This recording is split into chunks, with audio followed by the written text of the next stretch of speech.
It's fascinating, isn't it, how perception often matters more than, well, reality. Oh, absolutely. Like there's that statistic, Yeah. people who seem more It confident. seems more competent, yeah. Yeah, Even if their skills are just average. exactly. And I remember reading about that University of Melbourne study. Mm-hmm. The one linking confidence to better wages, more promotions. Yeah. And the kicker wasn't that they were necessarily the absolute best, Right. but they believed they were. It's like this invisible armor almost. Yeah. It changes how you carry yourself. It really does. And that leads to how others respond to you. Yep. It creates its own momentum. Which brings us to that paradox we talked about. Yeah, the waiting game. Most people wait to feel confident before they act. Right. Once I feel brave, Yeah. then I'll apply for that job or whatever it is. But all the evidence points the other way, doesn't it? Confidence often comes after the action. You build it by doing the thing. Mm. Scared. Yeah. You act confident first. And the feeling sort of catches up, like you said, momentum. You take the step, the ground appears. So that's our mission for this deep dive, isn't it? To really unpack why confidence isn't just, nice to have. It's pretty much everything, especially if you want to live a full, I guess, expansive life. So if you're listening and you've ever felt like, oh, I'm not good enough, or you hold back, second guessing. This deep dive is definitely for you. We want to give you a whole new toolkit. And stick around till the end. Seriously. Oh, yeah. One of us has a mindset hack that was, well, genuinely life-changing. Super simple, but powerful. You can use it today. Okay, so let's kick things off. What is confidence, really? Because it gets mixed up with arrogance or just being loud all the time. That's such a crucial distinction. Real confidence, true confidence. Yeah. It's quieter, it's more grounded, a belief in yourself. Like knowing your value Mm-hmm. and feeling okay taking up space. Exactly. It's not about thinking you're better than others. It's more like this calm inner sense of, okay, whatever comes, I'll figure it out. I like that framing. I'll figure it out.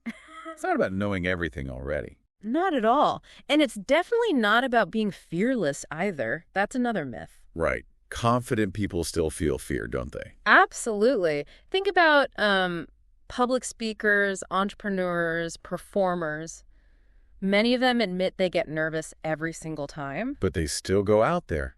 They show up anyway. That willingness to act despite the fear, that's actually a sign of confidence. Okay, so if it's not fearlessness, how do we actually build it?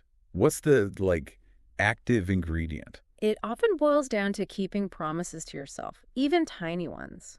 How do you mean? Like you tell yourself, I'm going to speak up in that meeting today, and then you actually do it. Okay. So each time you follow through. You reinforce that self-trust. You're basically telling your brain, hey, I can rely on me. And I guess the opposite is true too, right? Every time you shrink back or break that promise to yourself. You chip away at that trust. And then you start telling yourself stories like, see, I'm not confident, or I'm just not good at this. And actually, It's a skill. Confidence is like a muscle. It needs reps. It needs resistance. You got to push through that discomfort sometimes. so it's not a fixed trait you're born with. Not at all. It's earned. You build it through showing up again and again. It's interesting how many successful people say that. Yeah. That it wasn't just talent, but believing in themselves long enough to keep going when things got tough. It really is. That slight edge of belief makes a huge difference. It's like energy, isn't it? Confidence is almost a transfer of belief if you don't believe in you. Why would anyone else? Yeah. But so many people wait for external validation, don't they? Mm-hmm. Like waiting for a specific degree or a promotion or someone to finally say, okay, now you're worthy. And what if that moment never comes? Exactly. You have to be the one to give yourself that permission slip. You decide your worth. Okay, so we've got a clearer picture of what confidence is and isn't. Let's dig into the roots of self-doubt now. Why does confidence get eroded in the first place? Good question.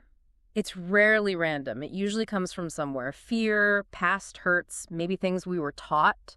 One of the biggest ones has to be the fear of failure, right? That voice. Oh, yeah. The what if I mess up voice. It can be paralyzing. People won't even try something new because they're so scared of not getting it perfect. And the crazy thing is, often the failure itself isn't the real issue. is what we make it mean about ourselves. That's the core of it, isn't it? We personalize it. Instead of thinking, that approach didn't work, we think, I didn't work, or I am a failure. Exactly. It becomes about identity, not just an experience. And that's how confidence gets eroded, not by the stumble, but by the story we attach to it. And then there's the fear of rejection. That's huge, too. Oh, definitely. That deep human need to belong, to be accepted. If you've been laughed at or shut down or made to feel small, especially when you were young. That stuff sticks. It teaches you to play it safe, to shrink yourself down. You learn to hide parts of yourself to fit in or avoid criticism, but deep down, you know you're not being authentic, and that creates insecurity. Your true self gets buried. And we should probably touch on subtle trauma and past wounds, too. Yes, it doesn't have to be a single huge event. It can be those repeated moments of feeling not enough, or not safe, or not worthy. Like maybe always being compared to a sibling, Yeah. or being told you're too much or too sensitive. Exactly. Those moments plant these tiny seeds of doubt, and they grow into beliefs like, I have to be perfect to be loved, or speaking my mind is dangerous. And then you wonder why you sabotage yourself or constantly second-guess things later in life. Right. It's often a defense mechanism that once kept you safe, but now it's just keeping you small. But the good news is those patterns can be unlearned. And we can't ignore the impact of comparison culture today. Oh, definitely not. The constant pressure, especially with social media. The highlight reels. Everyone looks like they're winning. It's a silent confidence killer because Yeah. we're comparing our raw, unfiltered, behind-the-scenes reality. To someone else's carefully curated, edited best moments. Yeah. Of course we fall short. It's an unfair comparison, but our brains don't always see that. They just register the gap. They have it, I don't. I must be lacking. And the truth is, everyone struggles.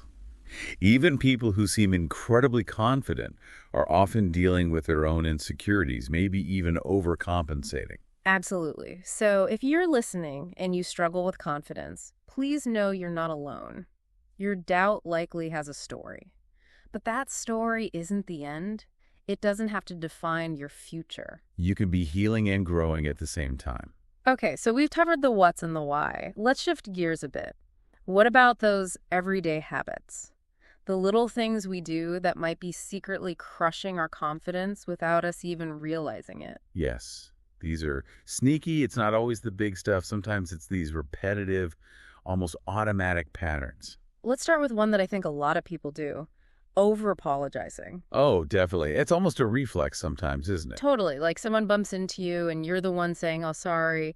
Or you offer an idea and immediately follow it with, sorry, that might be silly. You're basically apologizing for existing, for taking up space. And when you do that constantly, you're sending a message not just to others, but really to yourself that you're somehow inherently wrong or in the way. That makes so much sense. Can we role play that quickly? Like, if I asked you for a file and you were late, what would the over-apologetic version sound like? Oh, God, yeah. Huh. So sorry. My apologies. I should have sent it way earlier. I really am sorry. It's totally my fault. I just got distracted. Please forgive me. Something like that. Right. Lots of self-blame. Now, how about the confident version? Still acknowledging the delay, but without the excessive apology. More like, sure thing. I'll have that over to you before then. Or maybe, got it. It'll be in your inbox this afternoon. See? Subtle but powerful shift. Uh-huh. Clear, calm, no unnecessary drama.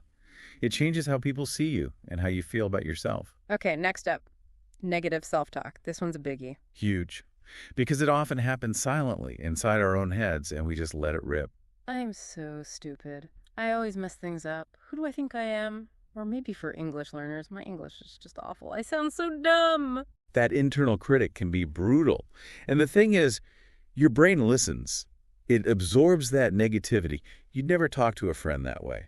Exactly. But we talk to ourselves like that constantly. You have to remember, that voice, it isn't you. It's usually fear or past conditioning talking. So how do you counter it? You start by catching it. Then you reframe. Instead of, I suck at this, maybe try, okay, I'm still learning this. Instead of, I can't, maybe I'm figuring this out. Asking yourself, would I say this to a 10-year-old version of me? That's a good check. Always helps. The answer is usually a firm no. Okay, third habit, procrastination. The I'll do it later trap. How does this connect to confidence?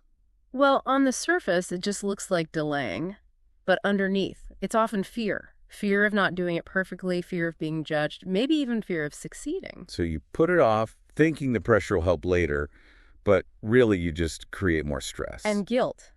You beat yourself up for not doing it. It becomes this cycle of what feel guilty, lose self-trust, avoid more. Right. Let's do another quick scenario. Putting off a job application.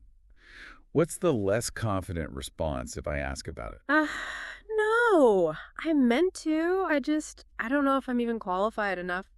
What if they don't even reply? Maybe tomorrow. Okay. And the more confident version. Still acknowledging nerves, maybe, but showing intent. Not yet, but I'm planning to hit submit by tonight. A bit nervous, sure, but I'd rather try than keep wondering what if. Big difference. Confidence isn't about not feeling nervous. It's about moving with the nerves. Taking action anyway. And every time you follow through, you build that self-trust muscle. So the takeaway here is, watch out for these habits. Stop apologizing for taking up space. Start talking to yourself like a friend, not an enemy. And stop waiting for perfect conditions or feeling ready. Action first, readiness follows. That's how you stop eroding your own confidence. It's funny, we spend so much energy trying to act more confident, but how often do we really pause to, well, know ourselves? That's such a great point. Confidence isn't something you just put on like a coat. It grows from the inside out. And that process really starts with honest self-awareness. Knowing your strengths, sure, but also your weaknesses, your triggers, your typical patterns. Right. Asking things like, what activities give me energy? What drains me? Or what kind of environments make me feel alive? Which ones make me shut down? And being honest about the blind spots, too, right? Without judging yourself harshly. Exactly. It's not about criticism, it's about clarity.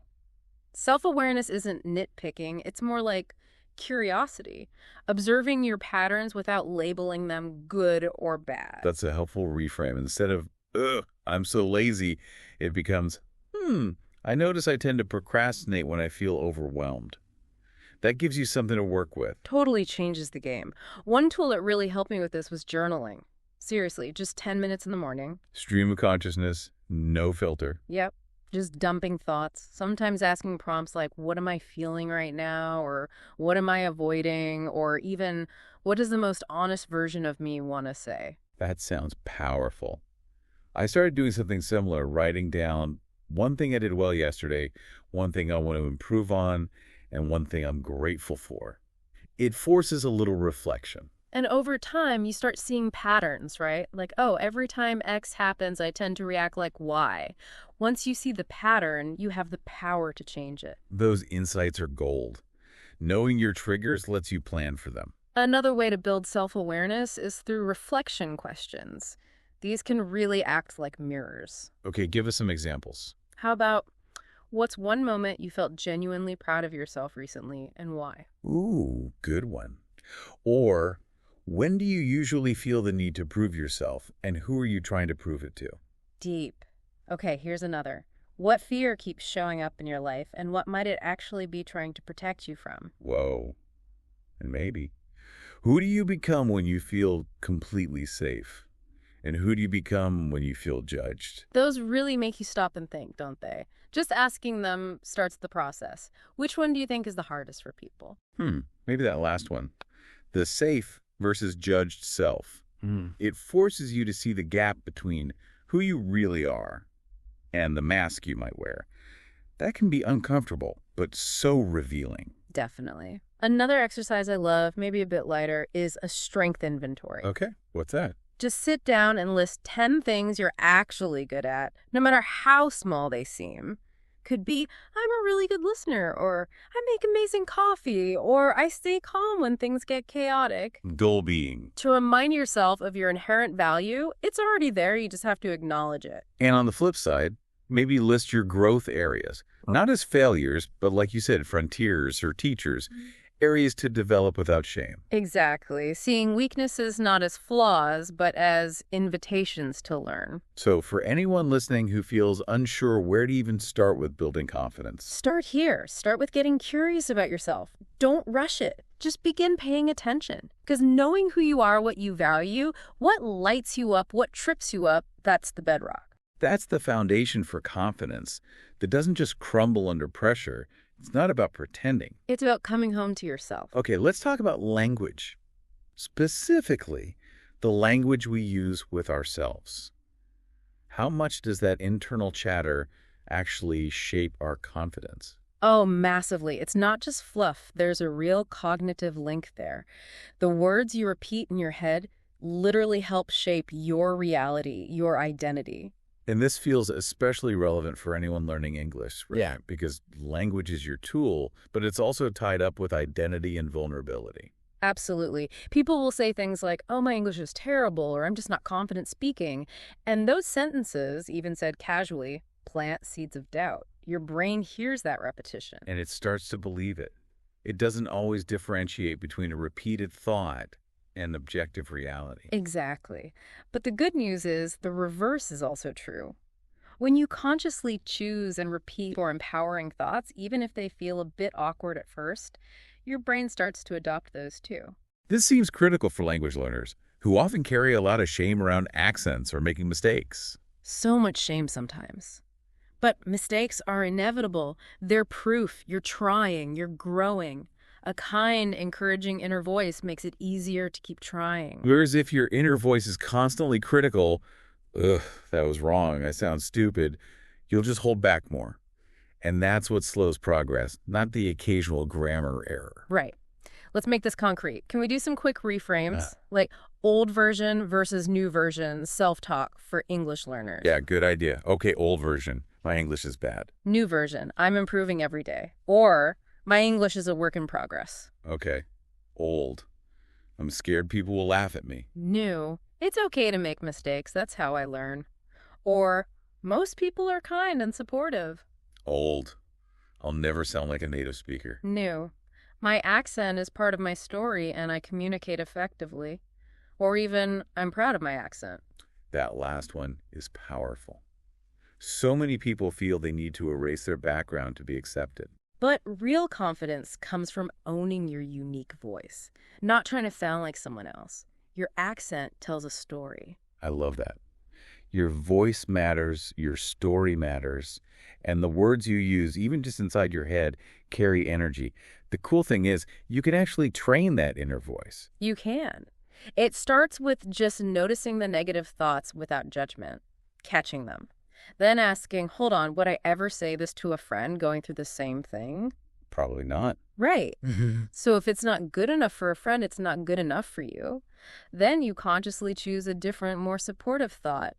Upgrade your internal vocabulary. So instead of, I can't do this, maybe I'm learning how to do this. Exactly. It's not about toxic positivity or pretending things aren't hard. It's about using strategic language that supports your growth rather than sabotaging it. And for English learners, it's like a double win. You're practicing positive self-talk and you're practicing English at the same time. Yes. Every time you choose a kinder, more empowering sentence, you're practicing belief alongside the language. That's the real power combo. Confidence and fluency growing together. Want to try a quick mini affirmation practice right now? We can model a few. Just repeating these slowly, letting them land. You go first. Okay.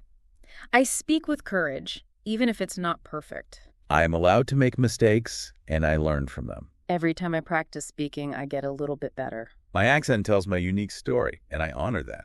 I approach learning with curiosity and kindness towards myself. That actually feels really grounding, just saying them. Right. Saying them out loud, writing them down, maybe repeating one before you enter a challenging conversation. It starts to rewire things. You begin to embody that more confident version of yourself. So, if you're listening, whether you're learning English or just working on self-talk, start paying attention to your words.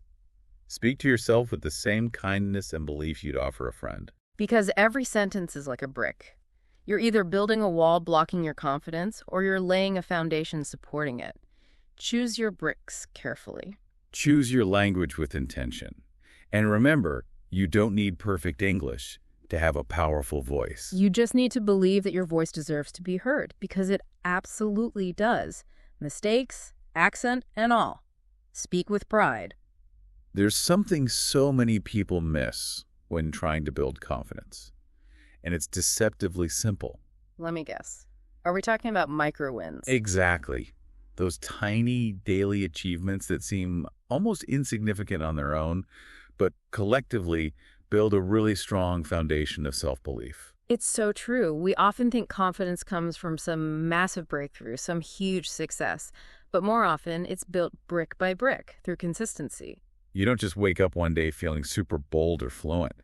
You get there by stacking these small, manageable wins day after day after day. And the beauty of micro wins is that they're doable. They don't feel overwhelming. They give your brain concrete proof. Hey, look what I did. I followed through. Let's take the English learning example again. A micro win could be as simple as learning, say, 5 new vocabulary words today. That's it. 5 words might not sound like much, but do that every day for a week. That's 35 words. In a month, that's over 140 words. That adds up. And the confidence boost comes not just from the new words, but from the act of setting a small goal and achieving it. You're telling yourself, I can trust myself to do what I say I'll do. Totally. Or another micro win. Commit to saying just one sentence out loud in English each day, even if it's just to yourself in the mirror. Just one. Just one.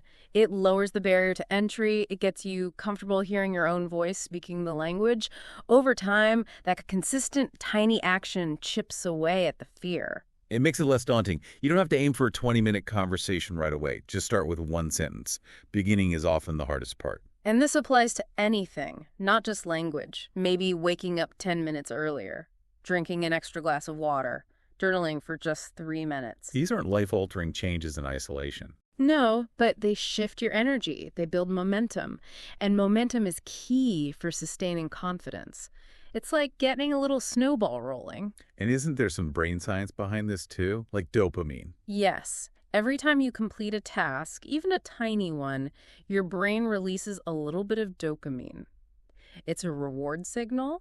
It feels good. So your brain literally learns to associate completing these small tasks with feeling good. Which naturally makes you want to do it again. It creates a positive feedback loop. It's less about forcing yourself with sheer willpower and more about strategically setting yourself up for these small dopamine hits. Break the big goal down into tiny, achievable steps. Win the day. That's the focus. Okay, let's make it super practical. Could we sketch out a 5-day micro-win challenge for an English learner? Love it. You start.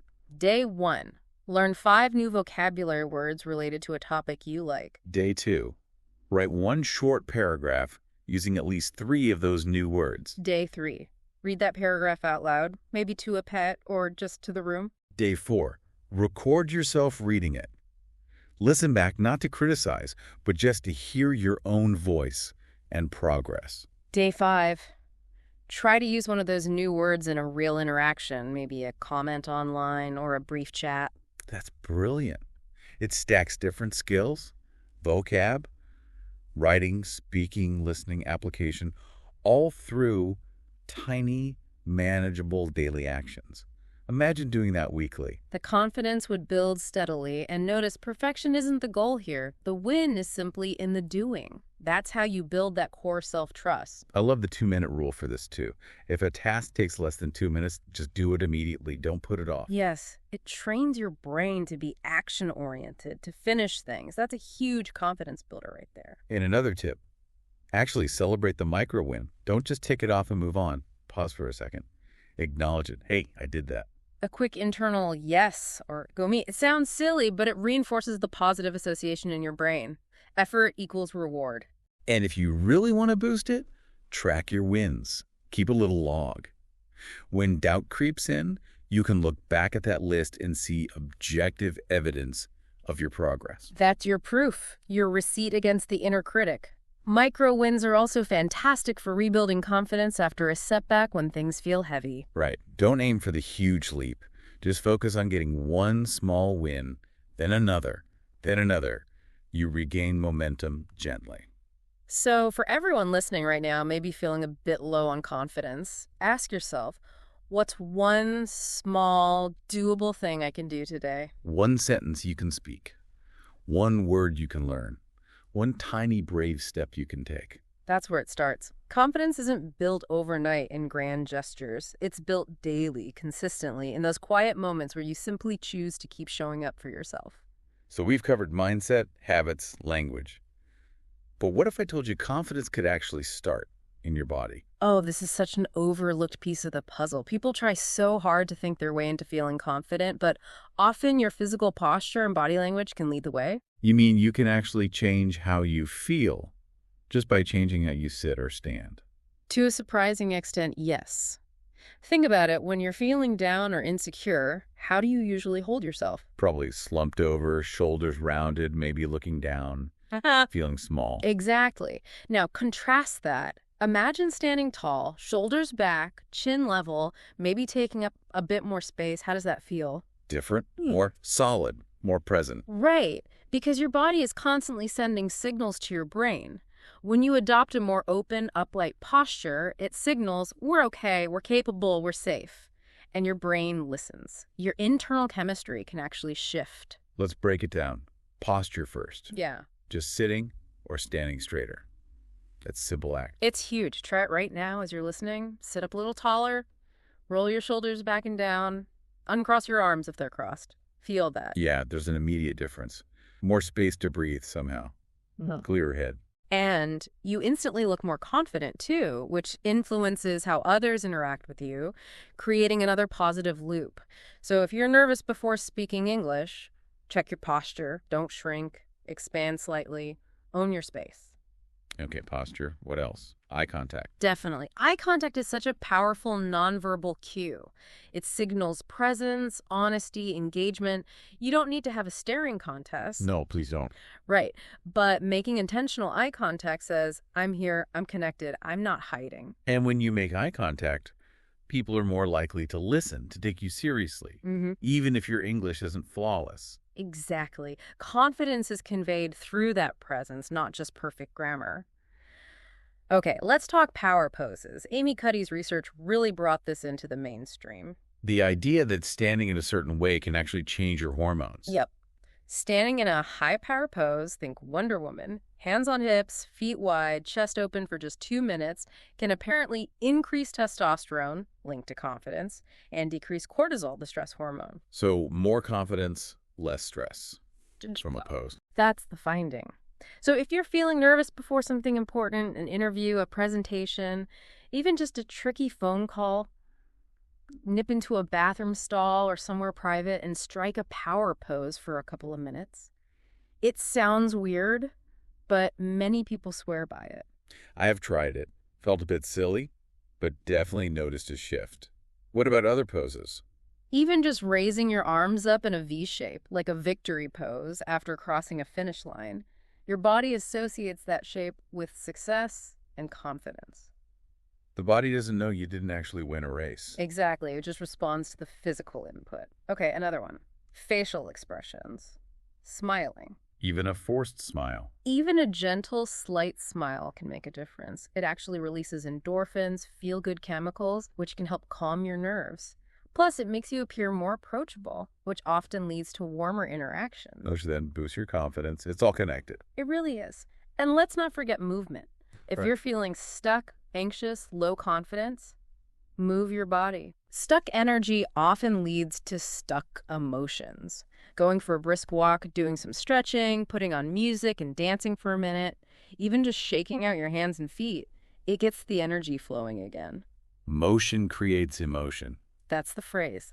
If I'm overthinking or feeling insecure before trying to speak English, sometimes I'll just do 10 jumping jacks or shake my limbs out. It sounds basic, but it breaks that frozen feeling. It brings you back into your body, feeling more alive and capable. Okay, so if confidence feels low, don't just try to think differently. Move differently. Yes, you don't have to wait to feel confident. You can invite the feeling through your body. And bringing it back to English learning this is crucial. How you carry yourself when you speak matters immensely. You could have perfect grammar, but if you're speaking quietly, hunched over, avoiding eye contact, People will pick up on the insecurity, but if you stand tall, make eye contact, speak clearly, even with mistakes. people perceive confidence. They respond to your energy, not just your words. Absolutely. Here's a challenge. Next time you practice English, maybe record yourself twice. First time, deliberately adopt low energy posture. Second time, sit tall, look up, smile slightly, speak with purpose. Watch them back. The difference will likely be stark. And once you see that more confident version of yourself is possible physically, you can start embodying it more often. It's already in you. So even right now, take a moment. Adjust your posture. Lift your chin slightly. Relax your shoulders. Maybe offer a small smile to yourself. Your body knows how to feel capable. Let it remind you. Let it lead the way sometimes. You don't have to feel brave to move like you are. But when you move like it, you often start to feel it too. Okay, let's talk about something that's maybe the uncomfortable truth about building confidence. Which is? That real deep confidence doesn't usually show up before you do the scary thing. It shows up because you did the scary thing, even when you were terrified. Ah, yes. Growth happens outside the comfort zone. We hear that a lot, but it's so true. People wait to feel ready, wait for the fear to disappear. But that's backwards. Confidence isn't the absence of fear, it's the willingness to act despite the fear. You don't wait for confidence, you build it. And discomfort is often the building material. Can I share a quick personal story about this? Please, examples make it real. Okay, so years ago, I got asked to give a small talk, maybe 20 people. Simple enough, but it had to be entirely in English, and back then, my spoken English was shaky, to say the least. My first instinct was pure panic. Wanted to say no. Absolutely.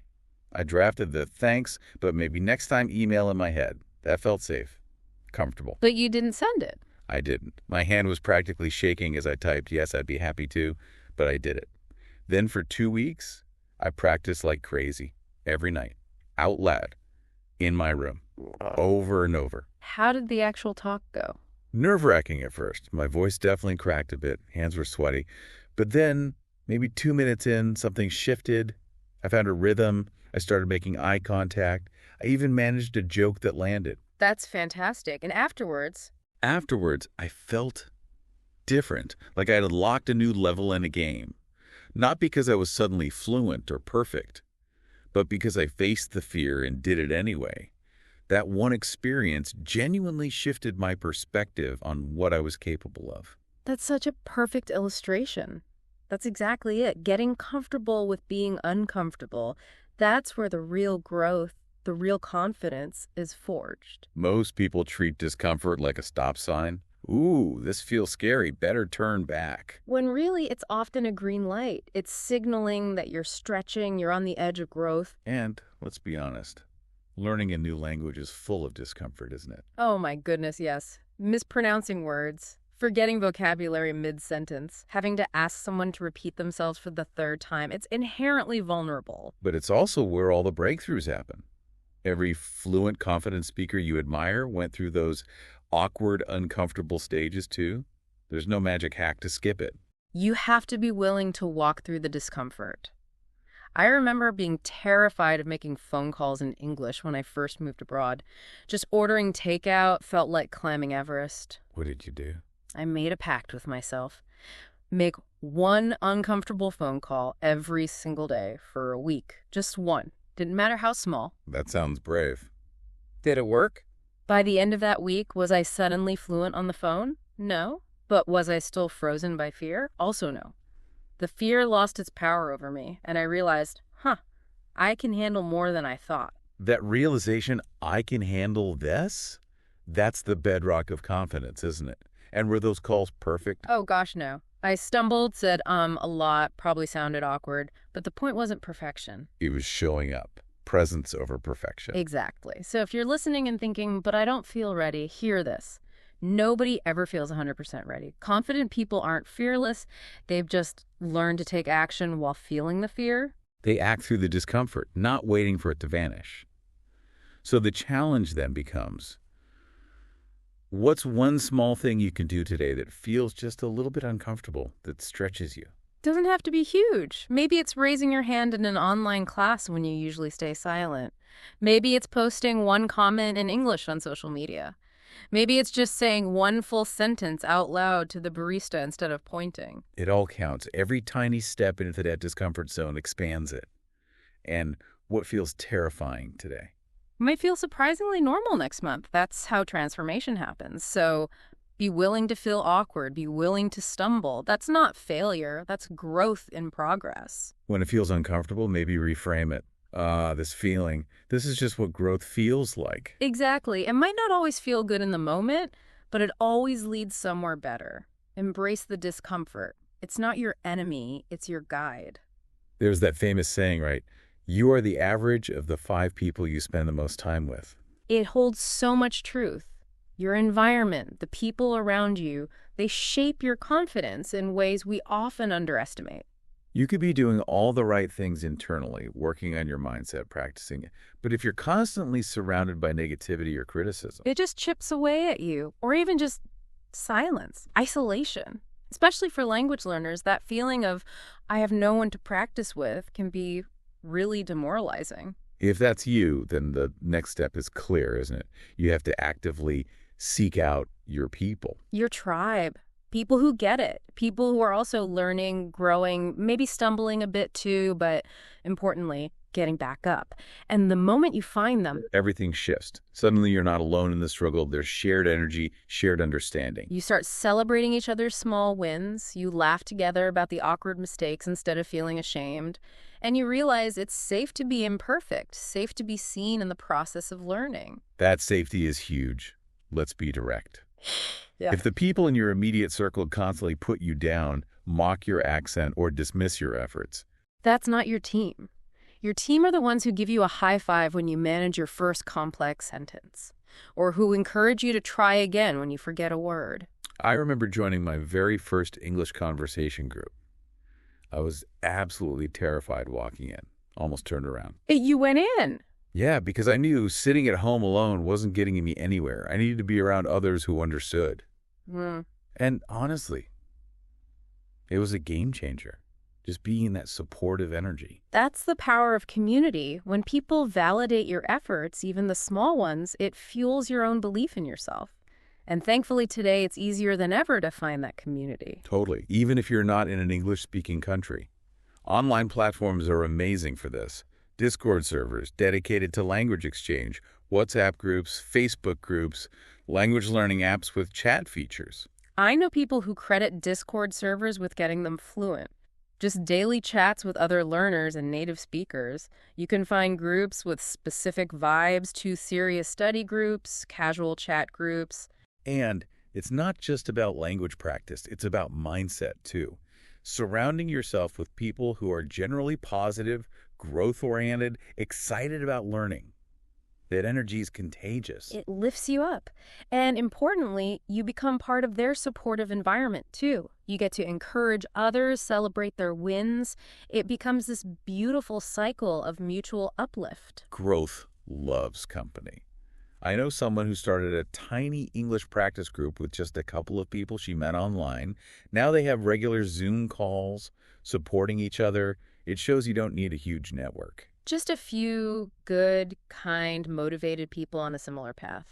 And it's also okay to recognize when you've outgrown certain connections or when some relationships consistently drain your confidence. Protecting your energy and your confidence isn't selfish. It's necessary for growth. So if you're listening and feeling a bit isolated on your confidence or language journey, know that your people are out there, but you might need to take the first step to find them. Reach out, join a group, post in a forum, start small, invite connection. Because when you plug into an empowering community, it's like getting a supercharge. You don't just practice more, you practice with more courage, more joy.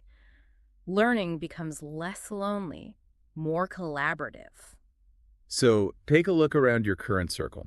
Ask yourself honestly, do the people I interact with most make me feel more capable or less? Do they energize me or drain me? And if the answer gives you pause, maybe it's time to gently curate your circle. Not through drama, but just by quietly stepping towards connections that reflect the person you're striving to become. Because confidence and positive energy are contagious. Surround yourself with the good stuff. Go find your people, the ones who cheer you on, who understand the journey, who make you feel like, yeah, I can do this. And if you haven't found them yet, keep looking. They're probably looking for you too. Okay, let's just name it. Comparison is the thief of joy and definitely the thief of confidence. Oh, absolutely. And it's so insidious, right? You're just scrolling, maybe mindlessly. You see someone else's seemingly perfect life or flawless English, and bam, suddenly you feel inadequate. Been there. Especially watching language learning YouTubers who seem effortlessly fluent. Meanwhile, you're tripping over basic sentences. It can be really crushing.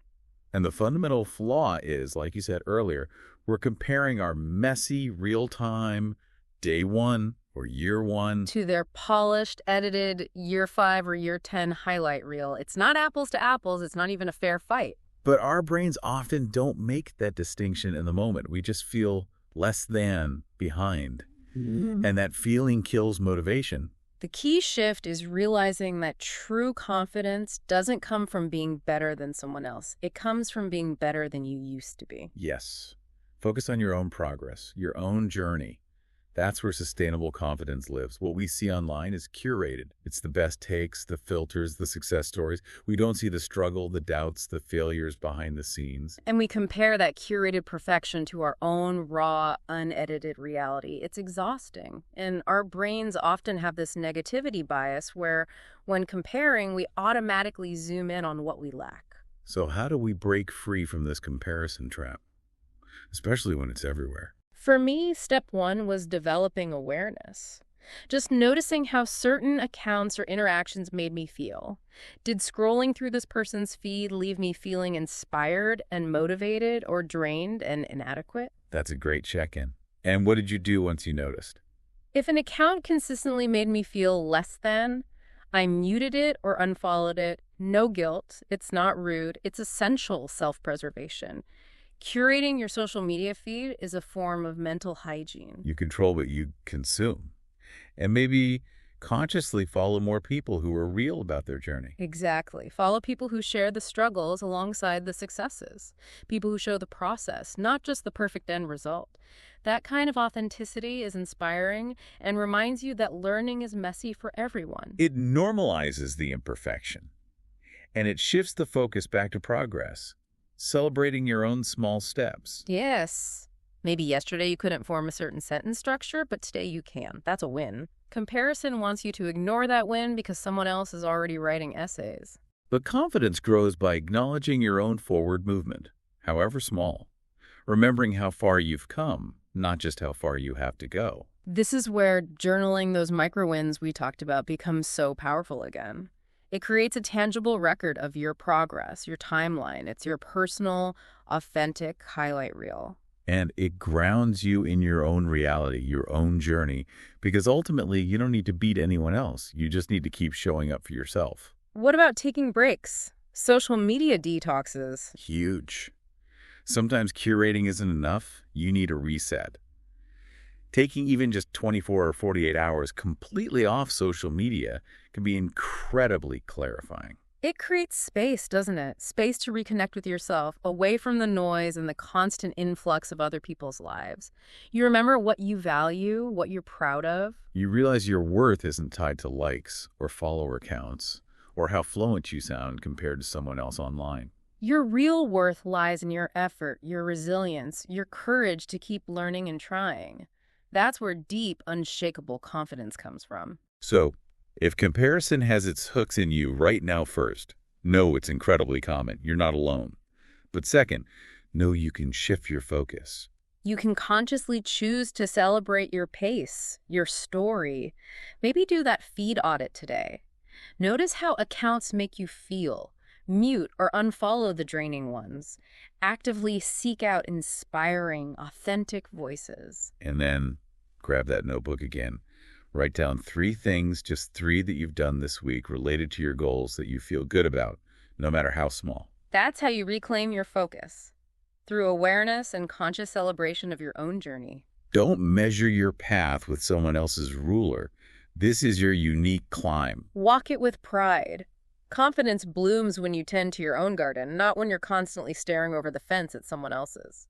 There's this powerful idea that often gets overlooked. Confidence tends to follow competence. Yes, it makes intuitive sense, right? When you genuinely get good at something, when you develop real skill, that feeling of confidence often arises naturally as a byproduct. It's like the proof is in the pudding. You practice, you see you can do it, and that tangible result builds belief. Exactly. But the crucial part here is often focusing that effort. Pick one thing, one skill you really want to develop, rather than scattering your energy too thinly. That focus is key. Trying to get good at 5 things at once often means you don't make significant progress in any of them. And without seeing that progress, that competence, The confidence doesn't really take root. It feels shaky, maybe superficial, so it's often better to go deep on one thing first. Commit to mastering a specific area. whether that's public speaking in English, learning a specific software, improving your writing. Whatever it is, when you commit to mastering it, you engage that confidence loop we touched on earlier. Can you walk us through that loop again? How competence fuels confidence? Sure, it generally goes like this. First, you learn or practice a specific skill. Second, you take action using that skill, you apply it. Third, you see some kind of positive result from that action. Maybe you successfully completed the task or got positive feedback or simply noticed improvement. Okay, learn, act, see results. Right. And that result feeds back into your belief system. You think, hey, I did that. I can do this, which boosts your confidence, and with more confidence. You're more willing to take more action, maybe slightly bigger action next time. Exactly. And the loop continues. More action leads to more results, which leads to more confidence, which fuels more action. It builds on itself. That loop feels really healthy and sustainable because the confidence isn't just based on wishful thinking. It's earned through tangible progress and evidence. Precisely. It's grounded in competence. And you don't have to wait to magically feel confident to start the loop. You just start with step 1. Learn or practice. Take a small action. Trust the loop. So, applying this to English speaking again, instead of trying to be amazing at everything at once. Maybe focus on one specific scenario first, like mastering how to introduce yourself confidently, or how to order food clearly, or how to tell one short anecdote well. Practice that specific thing. Then use it maybe in a conversation partner session or even just recording yourself. See that you can do it. That's the result. That's the win. That little boost encourages you to practice more, or maybe tackle the next small scenario. It breaks it down and makes confidence feel achievable rather than this vague, huge mountain to climb because you're building it skill by skill. I remember learning a new software for work. Initially, I felt totally overwhelmed and incompetent, but I focused on learning just one function per day. Practiced it, used it, saw it worked. And gradually. Gradually, my competence grew. And right alongside it, almost without me noticing at first, my confidence in using the software grew too. The loop was working. And the key is consistency, right? Not perfection overnight, just steady progress, skill by skill. Each small piece of competence adds another layer to your confidence. It's often a quiet, gradual build, not a sudden explosion. So the mindset shift is stop chasing the feeling of confidence directly. Instead, chase competence in a specific area you care about. Yes. Focus on getting better. Focus on the process, the practice, the learning. The confidence will naturally follow as a result of the competence you build. That feels much more actionable. So if you're learning English, pick one specific skill area for this week. Maybe mastering 10 new phrasal verbs and using them in sentences. Or practicing asking for directions clearly. Focus on that. Learn it. Practice it. Try to use it.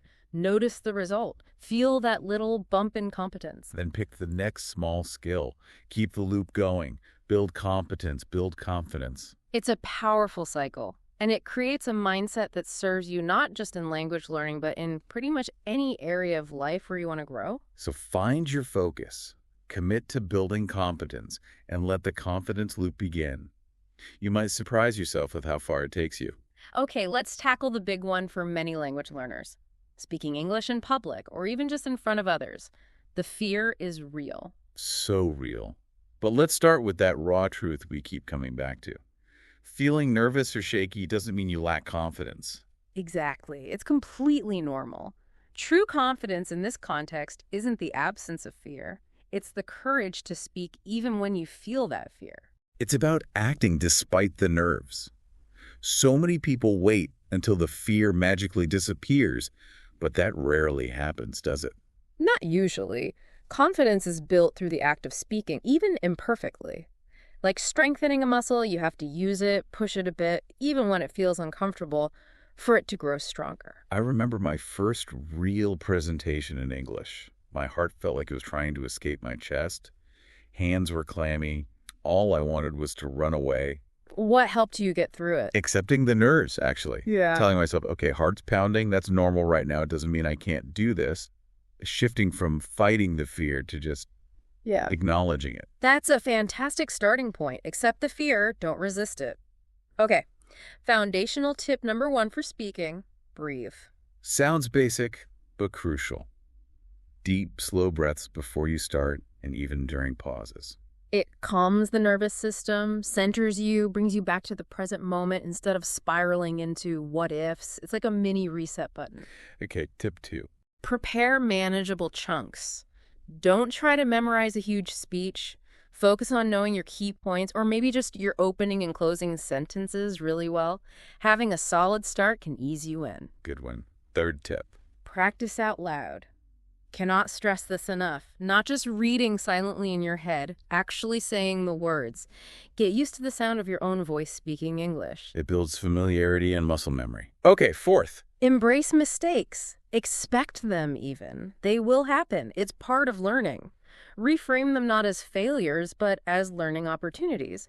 Most listeners are far more understanding than you think. And if someone corrects you, Try to see it as helpful feedback, a gift, rather than criticism. Easier said than done sometimes, I know, but it helps. fifth tip. Find safe spaces to practice regularly. Yes, low-stakes environments like language exchange partners, supportive online groups, patient friends. The more you practice speaking where you feel safe, the less daunting bigger stages become. Sixth, visualization. Absolutely. Before you speak, take a moment to visualize it going well. Imagine yourself speaking clearly, connecting with listeners, feeling calm and confident. It primes your brain for success. Seventh, celebrate those small speaking wins. Every single one. Did you manage to ask a question? Awesome. Did you share a brief opinion? Fantastic. Did you just survive saying hello? Great. Acknowledge every step forward. It builds momentum. I find focusing on what could go wrong just fuels the anxiety. Shifting focus to what's one small thing I can do successfully right now helps. Definitely. Oh, and a practical tip for mid-speech nerves. Pause. If you feel shaky or lose your train of thought, just pause. Take a breath. It feels longer to you than it does to the listeners. Pausing is powerful. It gives you a moment to regroup. And maybe Smile. Yes. A small, genuine smile can relax your own facial muscles, signal warmth to your listeners, and even trick your brain into feeling a little calmer. It connects you. look, everyone feels some level of anxiety speaking a second language publicly. It's universal. But the difference maker is choosing to do it anyway. Knowing your voice might shake, knowing you might stumble, but stepping up regardless. That action is confidence in motion. And the amazing thing is, the more you do it, the less power the fear holds. The shaky moments become less frequent, less intense. That initial terror gives way to a feeling of accomplishment, of pride. Wow, I did it. That feeling is addictive in a good way. So if speaking English publicly feels like your Mount Everest right now, remember these tips. Start small, be kind to yourself, accept the nerves, and take action anyway. Because every time you use your voice, even imperfectly, you're strengthening that confidence muscle, those shaky moments. They're paving the way for future fluency and self-assurance. That's the real reward. Okay, we've covered a lot in this deep dive on building confidence. Let's quickly recap the main pillars, the core elements of that confidence toolkit we've been assembling. Good idea. First, it starts with self-awareness, right? Really understanding yourself, your strengths, your patterns, your triggers, your growth areas. Knowing where you're starting from. Absolutely. Awareness is the foundation, then comes action. Confidence isn't passive, it's built through doing. Taking those steps, practicing, showing up. especially when it's uncomfortable. That action fuels the confidence loop we talked about. You do the thing, you get better, you see results, your confidence grows, which makes you more likely to act again. Next up, mindset and language. Consciously choosing empowering thoughts, reframing negative self-talk, using affirmations, the words you use internally and externally really shapes your inner state. Hugely important. Speaking to yourself with kindness, especially as a language learner, creates that psychological safety needed for growth. Your internal language matters. And finally, community, the power of your circle. Surrounding yourself with supportive, positive people who celebrate your progress and understand the journey. Connection combats isolation and fuels belief. Those 5 pillars, self-awareness, action, mindset, language, and community, they work together. It's not usually just one thing, but a combination that builds lasting confidence. So now we want to turn it over to you, the listener. Yes. We'd love for you to share your personal confidence goal in the comments below this deep dive. What's one area you're focusing on? What's one step you plan to take? Putting it out there can be powerful. It creates a little accountability, and it might inspire someone else reading it too. And hey, while you're down there, If you found this conversation helpful or motivating, please hit that like button. It really helps us know what resonates with you. and be sure to subscribe so you don't miss future deep dives on mindset, language learning, and more. We've got lots planned. Oh, and about that extra boost. Right. We put together a free confidence-building cheat sheet for you all. Think of it as a quick reference guide, a pocket coach.